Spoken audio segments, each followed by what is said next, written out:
Romanos capítulo 7, versículo 13 al 25. Dice la palabra del Señor. ¿Lo tienen todos, hermanos? Gloria a Dios. Luego, lo que es bueno vino a ser muerte para mí. En ninguna manera. Sino que el pecado, para mostrarse pecado, produjo en mí la muerte por medio de lo que es bueno, a fin de que por el mandamiento el pecado llegase a ser sobremanera pecaminoso. Porque sabemos que la ley es espiritual, mas yo soy carnal, vendido al pecado, porque lo que hago no lo entiendo, pues no hago lo que quiero, sino lo que aborrezco, eso hago.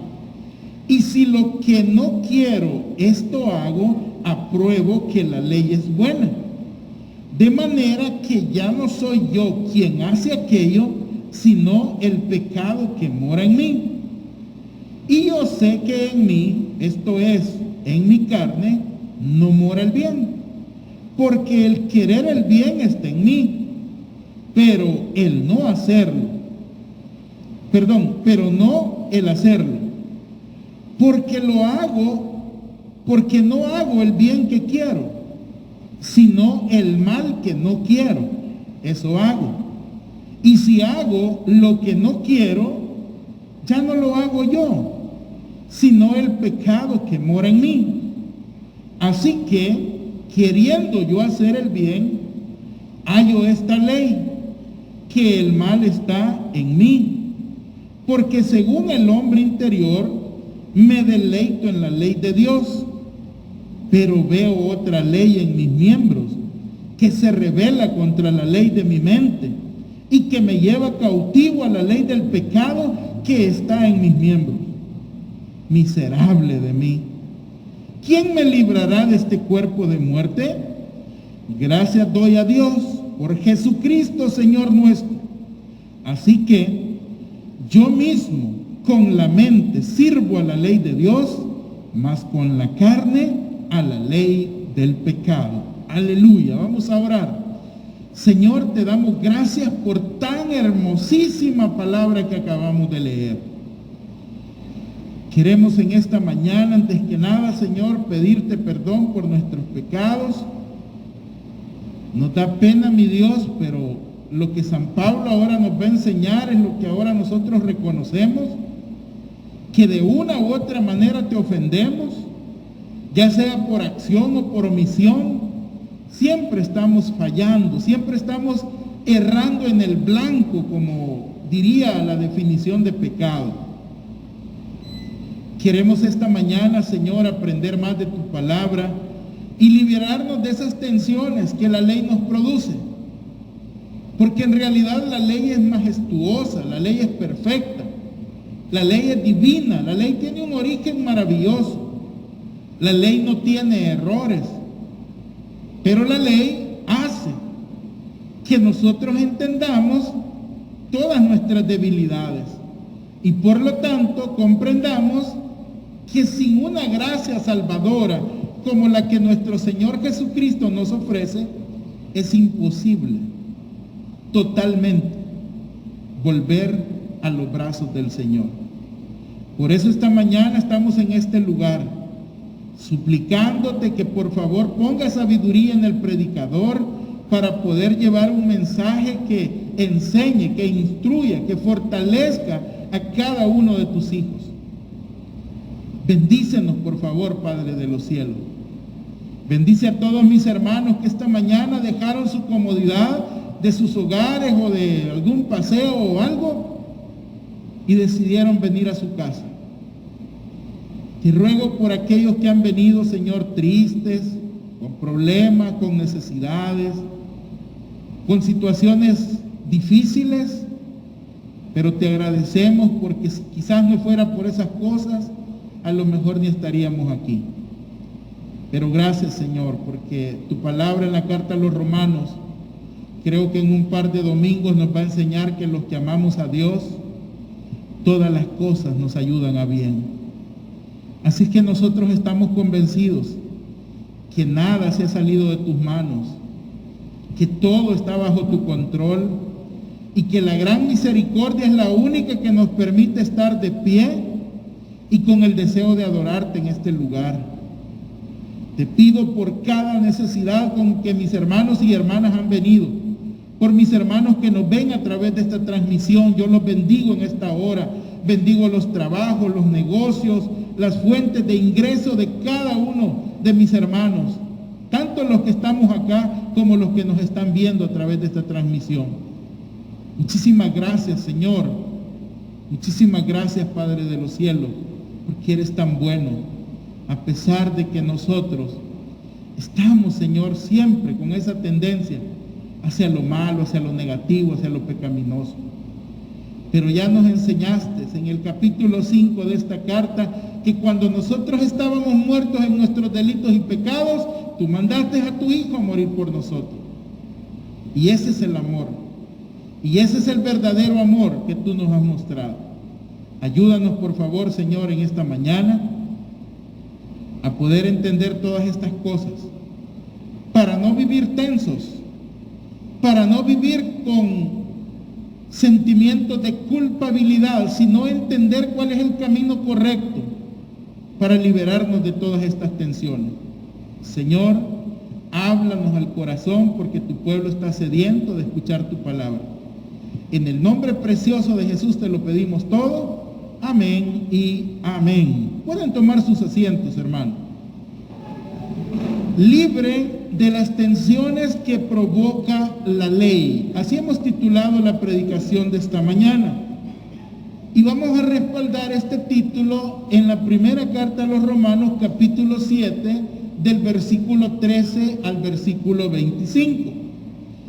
Quiero decirles tres cosas antes de empezar a ver estos pasajes, que probablemente nos van a ayudar o nos van a orientar para tratar de entender cómo los entendidos en la materia, hablo de los estudiosos de la Biblia, de los teólogos, porque nosotros en realidad nada sabemos, pero cuando consultamos esas fuentes podemos discernir un poquito lo que la palabra de Dios probablemente quiso decir, porque este texto particularmente es uno de los textos más complicados de la carta a los romanos. Es uno de los textos que más ha dado que hablar, porque muchos dicen, es que eso lo escribió Pablo poniéndose en los pies de un inconverso. No, es que eso lo escribió Pablo poniéndose en los pies de un cristiano que ha caído. No, es que eso lo escribió Pablo demostrando los padecimientos que el pecado provocan en un cristiano. Pueden tener razón todos, pero lo importante es qué provoca esa palabra en usted, qué provoca esa palabra en mí.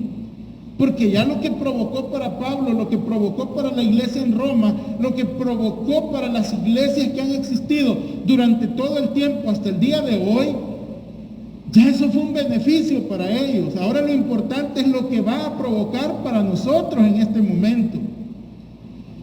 Y eso, hermanos, es lo determinante, y eso es lo importante, y eso es lo necesario para usted y para mí. El primer aspecto que yo quiero señalar es que quizás este pasaje, San Pablo está tratando de darnos a entender que el apóstol está describiendo la experiencia de un inconverso desde la perspectiva de un creyente. Pongámonos en los zapatos del apóstol.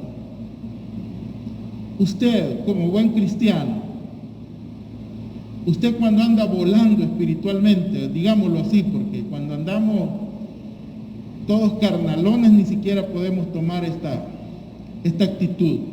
Pero cuando usted siente que anda bastante bien en los caminos de Dios, ¿cómo mira a un inconverso?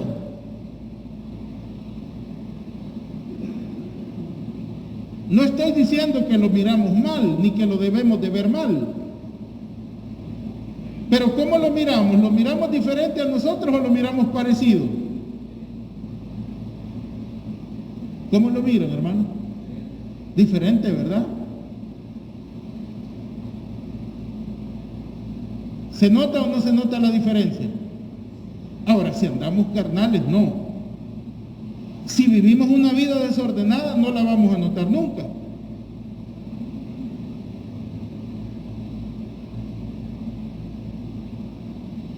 Entonces, la perspectiva que el apóstol tiene cuando aborda este tema, probablemente, según los estudiosos, es la perspectiva que tiene un creyente de verdad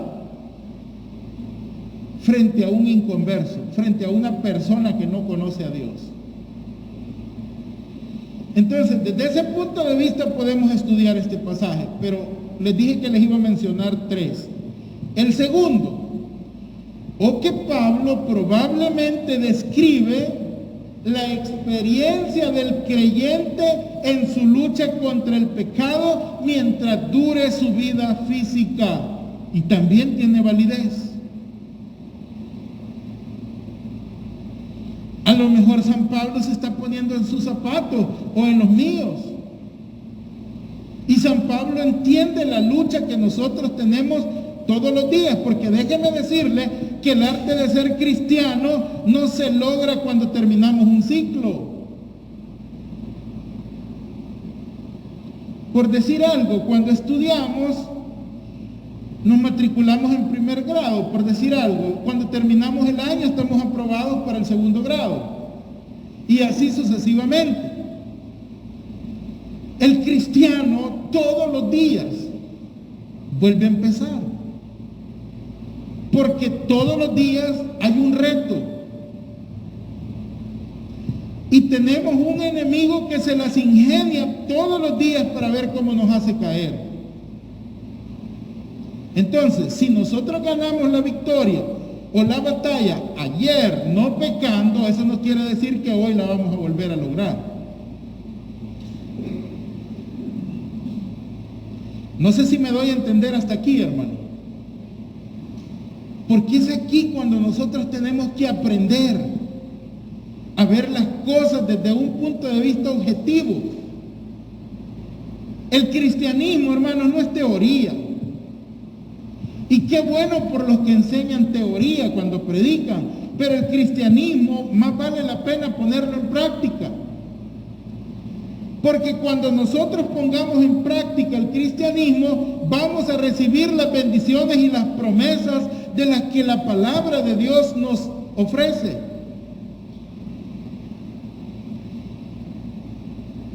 Aquí en la iglesia hubo una hermana que nunca pudo entender cómo era el proceso de la salvación. Nunca. Yo no sé cuántas veces se lo expliqué. La llevamos al seminario de teología en la iglesia. Allá se discutía con todos los maestros y preguntando lo mismo siempre.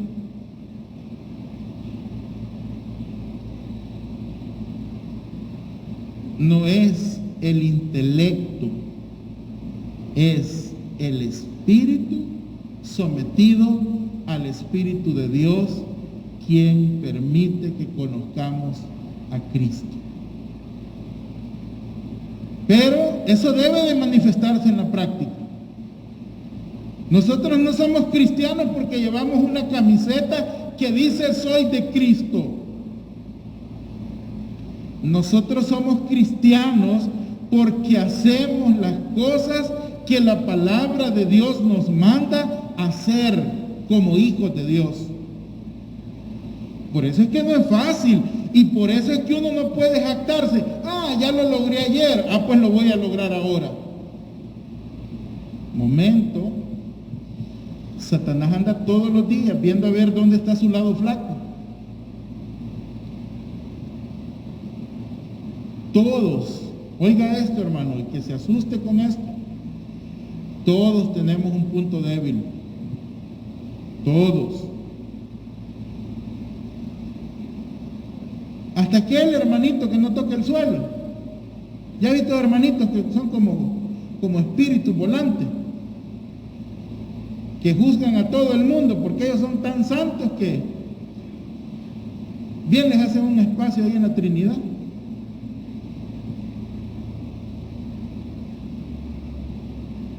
Hasta ellos tienen un punto débil, lo que pasa es que no lo entienden. Todos nosotros, miren hermanos, los que no nos gusta el chisme, somos enojados, somos resentidos, somos mentirosos, somos... ¿Qué no tenemos?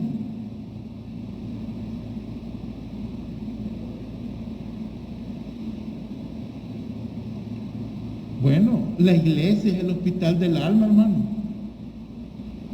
¿O no? ¿A qué venimos nosotros aquí?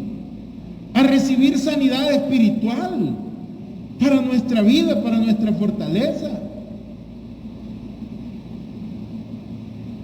A traer el tratamiento, hermanos, para ser atendido en nuestras necesidades. Entonces, cuando el creyente tiene esa conciencia, sabe con lo que está peleando todos los días. Por eso es importante la oración. Yo siempre se lo he dicho no sé cuántas veces, no se vaya de su casa sin orar.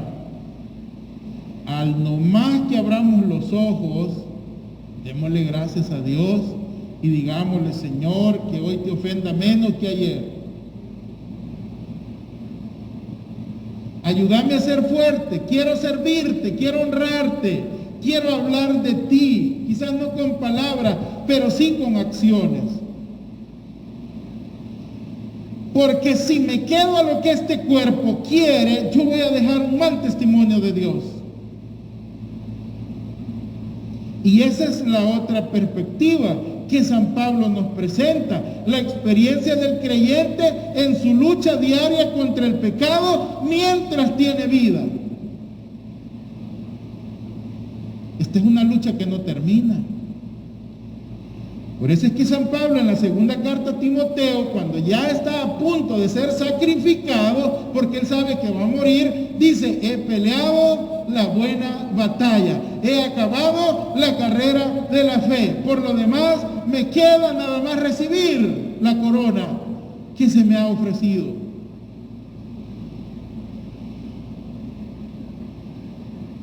San Pablo está a punto de ser sacrificado por el emperador de ese tiempo. Pero San Pablo se siente satisfecho y él dice, peleado la buena batalla. ¿Cuánto tiempo? Toda su vida, desde que se convirtió a Cristo.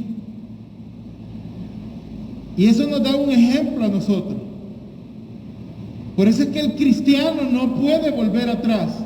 Jesús lo dijo, aquel que poniendo su mano en el arado vuelve su mirada hacia atrás, no es digno de mí.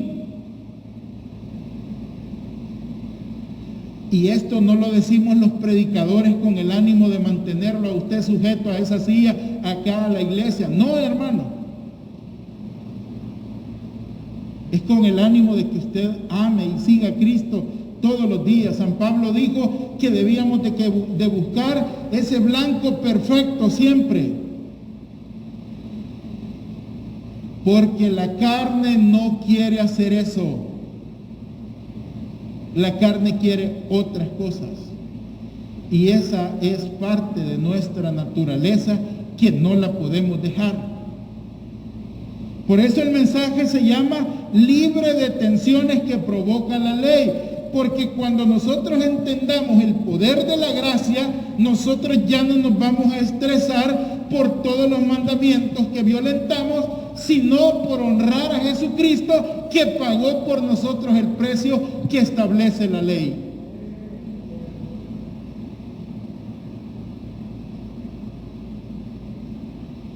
Supongamos que tenemos una deuda. Y hermanos, aquellos que hemos estado endeudados, ¿cómo se siente uno cuando está endeudado, hermano? ¿Se siente bien galán? Bueno, los que son pícaros sí, ¿verdad? Pero los que somos responsables y queremos pagar, no, hombre, nos desesperamos.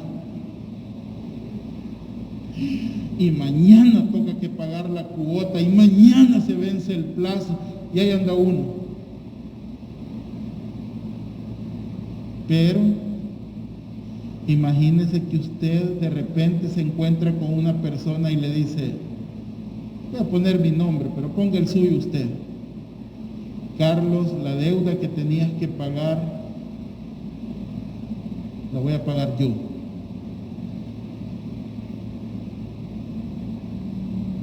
¿Se bajan o no se bajan las tensiones de la responsabilidad que tenemos? Por supuesto.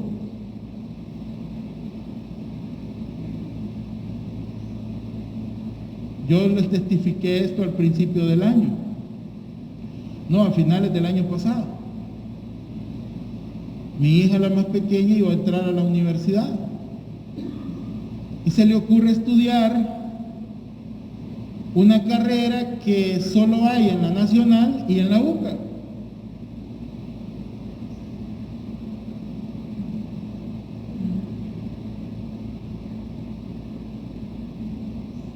Y usted sabe que en la Nacional hay que hacer examen de admisión para estudiar ahí. Igual en la UCA. Pero yo, ¿cómo le podía decir a mi hija, sí, hija, anda, matriculate a la UCA? ¿De dónde? Tenía el deseo. Entonces yo le digo, mire, vaya a examinarse a la Universidad Nacional y orémosle al Señor que donde Dios quiera iba a estudiar usted.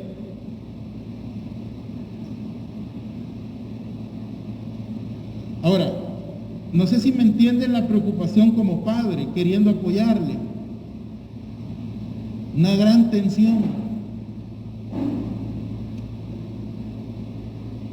Se fue a examinar a la Universidad Nacional y pasó con muy buenas notas el examen. Y quedó en la Nacional. Pero de repente vino una bendición y me dicen, hermano, nosotros queremos ayudar con sus preocupaciones. Aquí están 12 cuotas para que usted le pague la UCA a su hija en este año que viene. ¿Se pueden imaginar lo que yo sentí, lo que sentimos con mi esposa? Una alegría, a mí me dio llanto, yo no le puedo explicar lo que yo sentí. Pero lo pongo como un ejemplo, cómo se liberan las tensiones, porque desde ese momento para acá, ¿y a mí qué me preocupa una mensualidad de este año de la universidad de mi hija? Ninguna.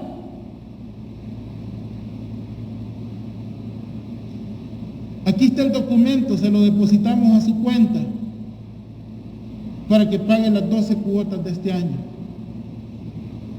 La honra y la gloria sean para nuestro Dios. Y que Dios bendiga a esa familia que tuvo esa bendición con nosotros. Porque yo no puedo. Pero Dios sí es maravilloso. Entonces mis preocupaciones desaparecieron. Yo ya estaba convencido de que fuera a la Universidad Nacional, pero se dio la oportunidad de que fuera a la UCA. Yo encantado.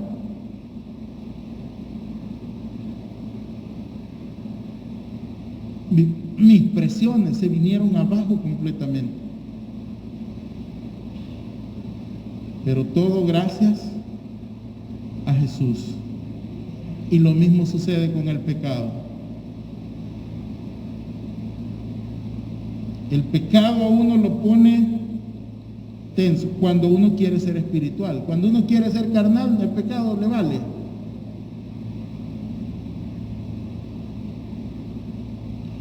Por eso es que en la iglesia, hermano, en la iglesia nosotros aparentamos una cosa, pero a veces allá afuera somos otra. Aquí todo, Dios le bendiga, hermano, amén, amén, amén, gloria a Dios, aleluya. En la casa somos diferentes, en el trabajo diferentes, en la comunidad sí diferente. No debería ser así.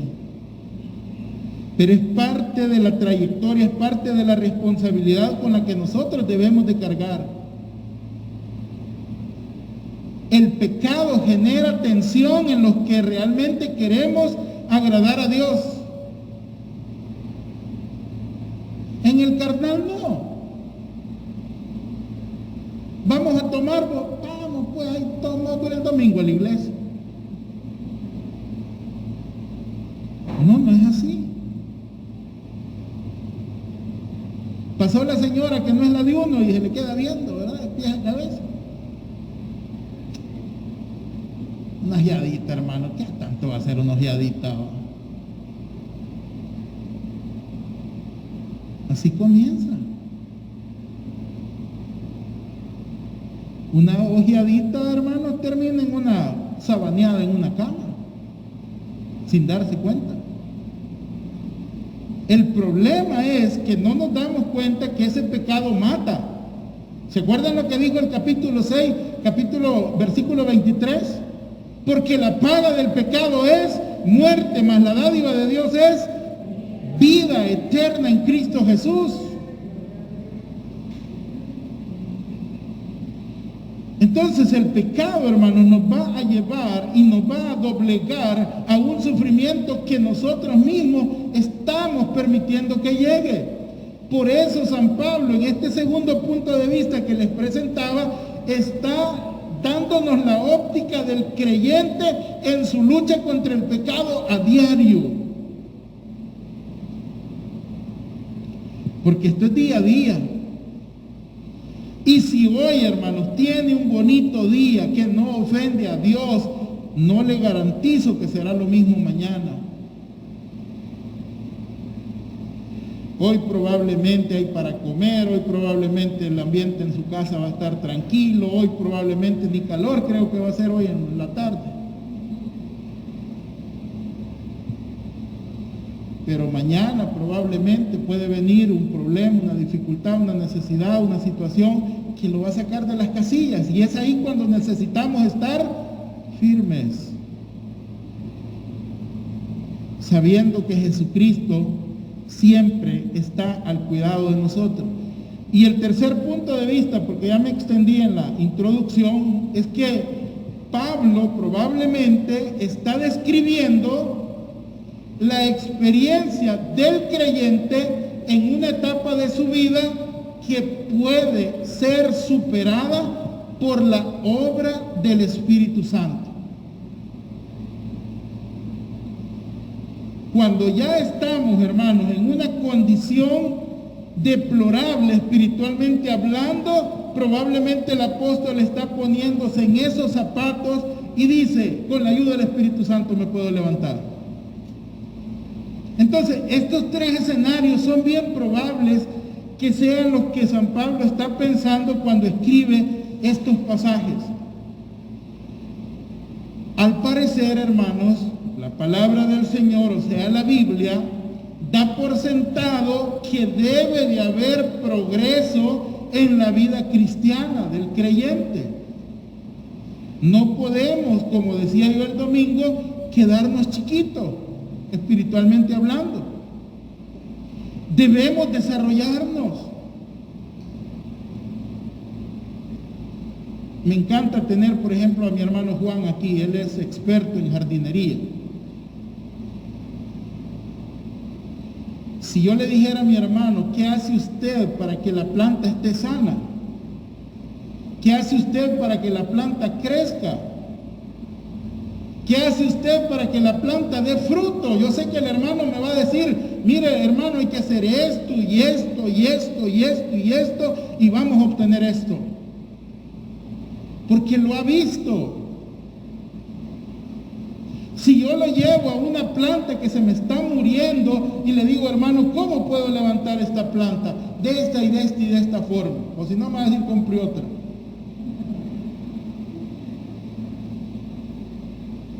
Entonces San Pablo está viendo esa posibilidad.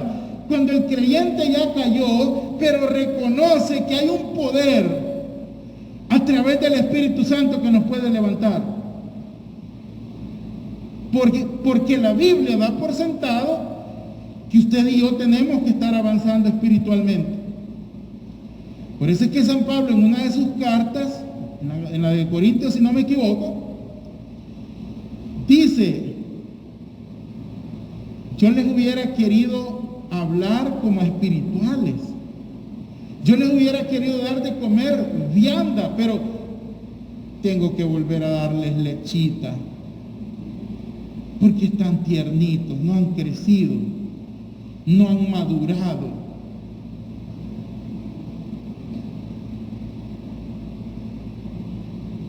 Tenemos que tener un crecimiento. Y eso es producto de una relación cercana con Dios.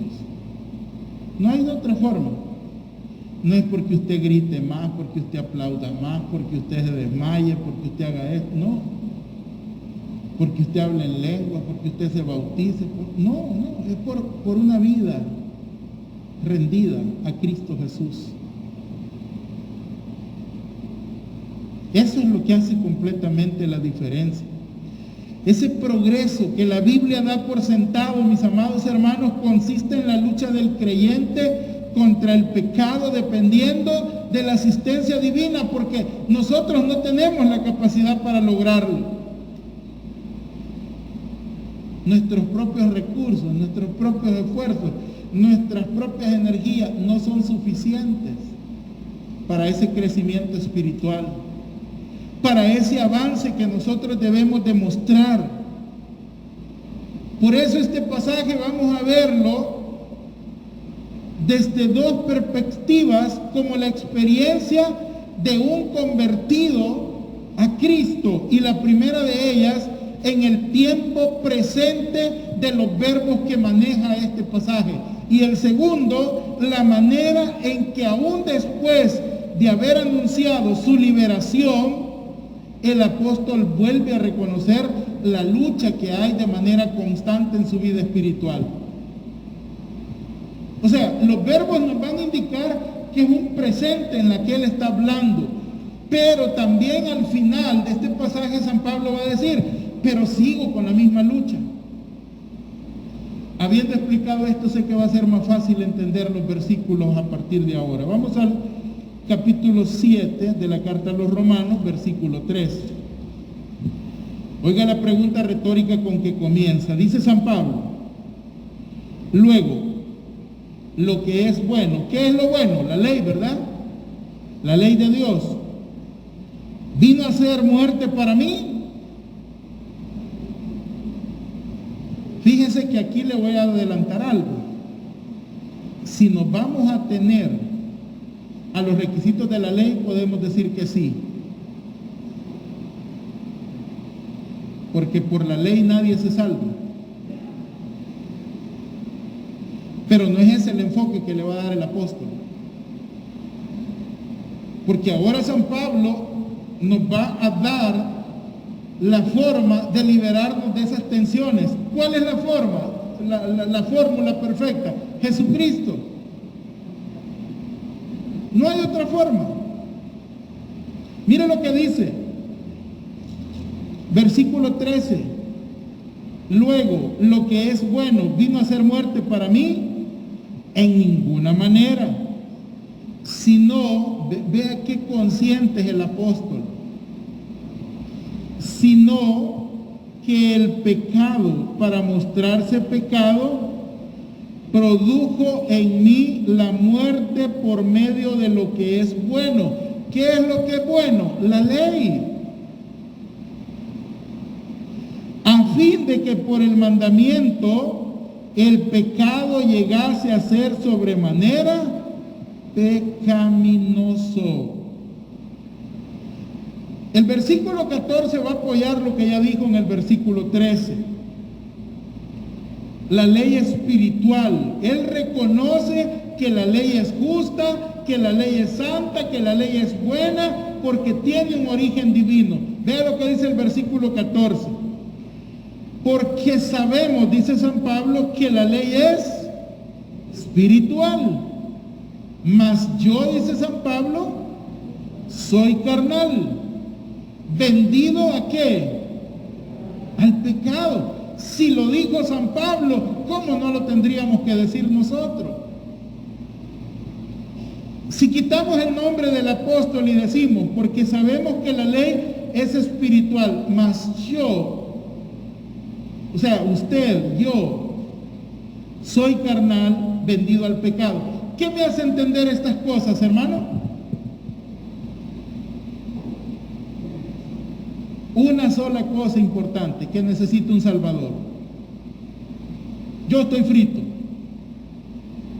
Yo solo no puedo. Mis recursos no alcanzan. Y voy a volver a mencionar Mateo. ¿Mateo qué es, hermano? Que dice, sed pues vosotros perfectos, como vuestro Padre que está en los cielos es perfecto. ¿Quién alcanza ese estándar? Levanten la mano los perfectos aquí, por favor.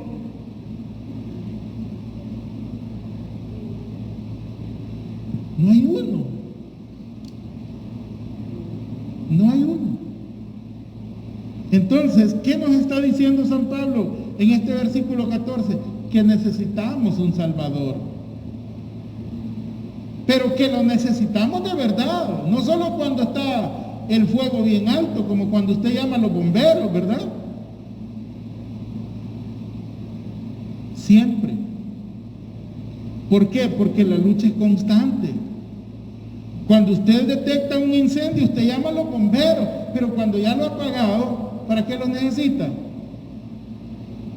Que se vayan de regreso. Mientras que a Jesucristo lo vamos a necesitar siempre. Por eso hay que buscar una comunión constante con Él. Ahora, ¿qué dice el versículo 15? Porque lo que hago, ¿qué dice San Pablo? Al igual que usted y yo. Porque lo que hago no lo entiendo, pues no hago lo que quiero, sino lo que aborrezco, eso hago.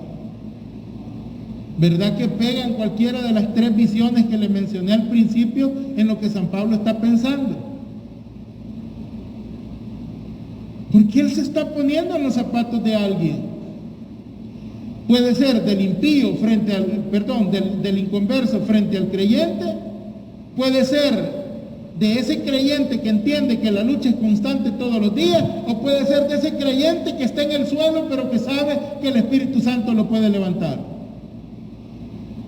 Entonces dice San Pablo, porque lo que hago no lo entiendo, pues no hago lo que quiero, sino lo que aborrezco, esto hago. ¿Qué es lo que deberíamos de aborrecer nosotros, hermanos? El pecado. Pero como lo aborrecemos, y aunque no lo queremos hacer, lo terminamos haciendo.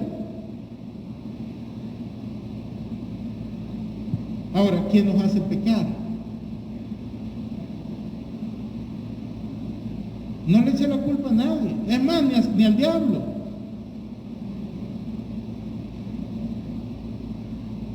Un montón de gente que dice, ay, el diablo tan bayunco que a cada rato me tienta. Diablo dice, yo ni caso te hago vos que me andas buscando.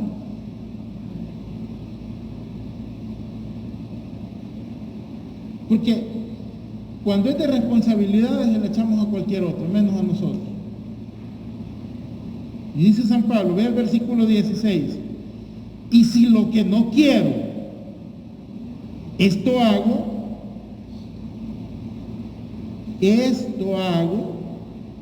apruebo que la ley es buena. O sea, la ley no se equivocó.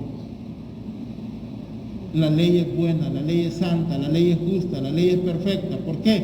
Porque tiene un origen divino.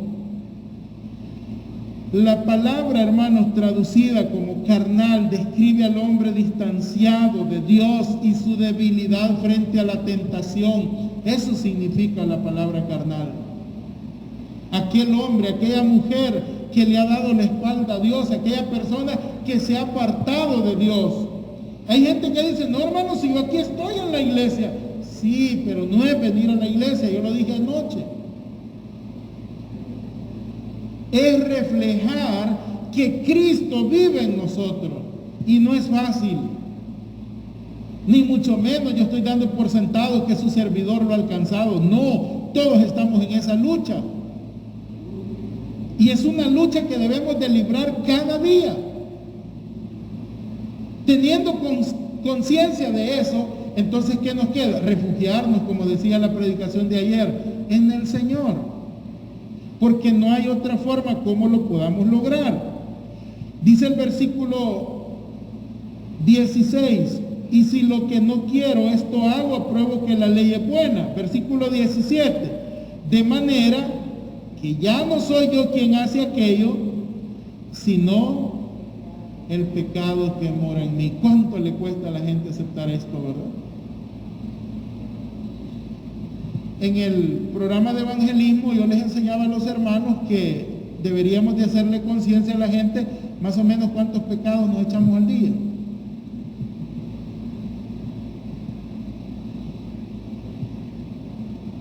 Le voy a hacer el mismo examen a usted ahora. ¿Cuántos pecaditos cree que se deja ir en el día, hermano? Así, portándose bien.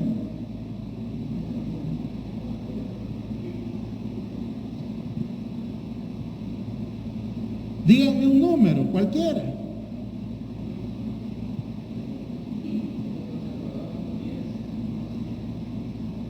Unos 10, ¿verdad? De los que contamos. Ahí estamos como las estadísticas del coronavirus. Sin contar el subregistro. Pero póngale 10 diarios. La semana tiene 7 días. Y si nos echamos 10 diarios, poquito. Eso es poniéndole poquito. Eso es solo de lo que nos acordamos. ¿Cuántos nos echamos en la semana?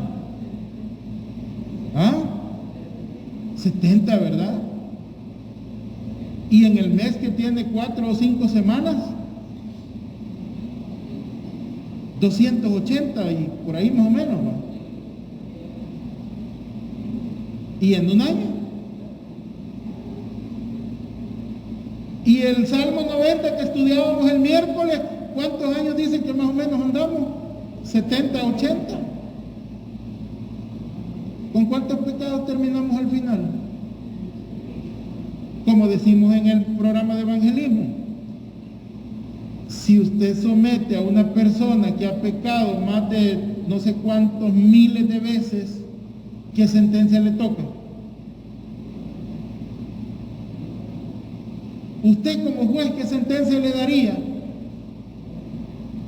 a alguien que llega a su lugar de impartir justicia y le dicen, mire, usted cometido, supongamos que cometió 1000 pecados en el año, 70,000 pecados al final de la vida? ¿Qué le diría?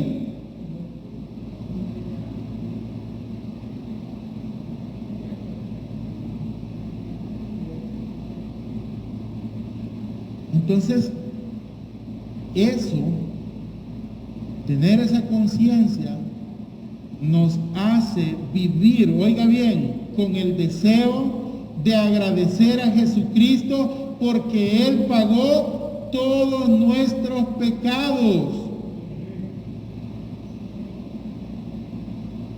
Entonces hay una razón para procurar ser bueno. Hay una razón para procurar no pecar. Si Él nos ha exonerado de eso, ¿cómo le podemos pagar? Portándonos de la mejor manera. Se me acabó el tiempo, hermanos. Veamos el versículo 17. De manera que ya no soy yo quien hace aquello, sino el pecado que mora en mí. Versículo 18. Y yo sé que en mí, esto es, en mi carne, ya le explicaba lo que significaba la palabra carnal o carne. Le dije que describe al hombre que se ha distanciado de Dios, al hombre en su debilidad frente a la tentación. Eso es un hombre carnal. Y yo sé que en mí, esto es, en mi carne, no mora el bien, porque el querer el bien está en mí, pero no el hacerlo. Porque no hago el bien que quiero, sino el mal que no quiero, eso hago. Y si hago lo que no quiero, ya no lo hago yo, sino el pecado que mora en mí. Así que queriendo yo hacer el bien, hallo esta ley, que el mal está en mí. Porque según el hombre interior, me deleito en la ley de Dios, pero veo otra ley en mis miembros, que se rebela contra la ley de mi mente y que me lleva cautivo a la ley del pecado que está en mis miembros. Oiga lo que dice San Pablo: miserable de mí, ¿quién me librará de este cuerpo de muerte? Y aquí viene la razón del título: libre de las tensiones que provoca la ley. Dice el versículo 25: gracias doy a Dios por Jesucristo Señor nuestro. Así que yo mismo con la mente sirvo a la ley de Dios, mas con la carne a la ley del pecado. ¿Quién te hace libre del pecado? Jesucristo. Entonces, cuando yo entiendo que ese Dios todopoderoso, con ese amor infinito que nos muestra, manda a su Hijo a morir en la cruz para pagar por nosotros, lo único que nosotros necesitamos es agradarle, porque nos liberó de ese pecado, porque eso ahí está en nosotros. Es más, yo no quiero ser pesimista ni lo quiero mandar con un pensamiento negativo esta mañana, pero perfectos aquí en esta tierra no creo que logremos serlo. Pero un día todo esto terminará y viviremos en la eterna presencia del Dios Todopoderoso. Allí nos vamos a alegrar y nos vamos a gozar de haber hecho el sacrificio que hicimos ahora, diciéndole no al pecado. Y que cuando fracase en ese intento, no se dé por vencido. Si es algo en nosotros. Es algo que la naturaleza pecaminosa que tenemos, gracias a nuestro padre Adán, ¿verdad?, nos hace caer todo el tiempo. Pero esa naturaleza espiritual que nuestro Padre puso a través de Jesucristo en nosotros también nos libra de todo pecado. Por lo tanto, no nos sintamos presionados, mejor descansemos en Jesús. El profeta Isaías lo dijo de esta manera: venid luego y estemos a cuentas. Si vuestros pecados fueren rojos como el carmesí, vendrán a ser como blanca lana. O si fueren negros como la grana, serán emblanquecidos. Venid luego, dice el profeta. No se tarde, porque Dios está urgido de darle salvación y vida eterna y de limpiar cada uno de nuestros pecados. Y como diría el Señor en su Evangelio: conoceréis la verdad y la verdad os hará libre. Vamos a orar esta mañana. Inclinen su rostro y oramos al Señor. Gloria a Dios. Padre bendito, te damos gracias por tu palabra. Te agradecemos, Señor, esta mañana porque nos has permitido reunirnos una vez más en tu casa. Gracias por todas las misericordias que has mostrado para con nosotros. Te ruego en el nombre de Jesús que bendigas a todos mis hermanos, que bendigas las necesidades, las peticiones con las que hayan venido, y sobre todo, Señor, que nos liberes de esa tendencia hacia el mal, para que nosotros podamos ser dóciles a la dirección que tu Santo Espíritu siempre quiere darnos. Mi Dios, esta mañana también quiero hacer la invitación tanto a los que están acá en la iglesia como a los que nos ven a través de la transmisión, para que vengan a Jesucristo y sus pecados sean perdonados.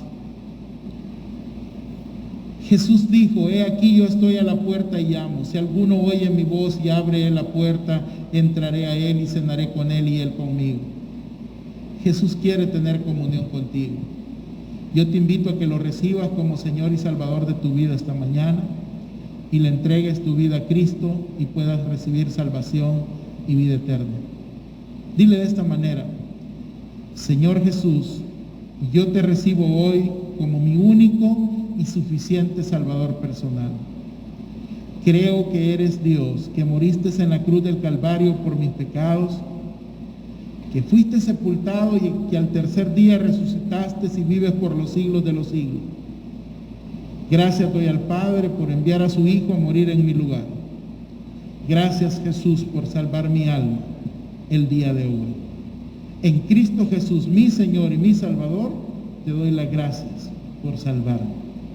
Si tú has hecho esta oración y la has hecho con fe, yo te ruego que me acompañes en oración y le podamos dar gracias a Dios por esa decisión. La palabra del Señor dice que cuando un pecador se arrepiente hay fiesta en el reino de los cielos. Señor, si alguien tomó a bien tomar esta decisión, yo lo bendigo en esta hora y te ruego que le des un crecimiento espiritual y una nueva vida que sea de mucha bendición para él y su familia. Señor, gracias por todos mis hermanos que esta mañana también tuvieron la docilidad de doblegar su voluntad espiritual y venir a este lugar. Gracias, Señor, por darnos esa oportunidad de estar en tu casa. En el nombre precioso de Jesús te lo pedimos todo. Amén y amén.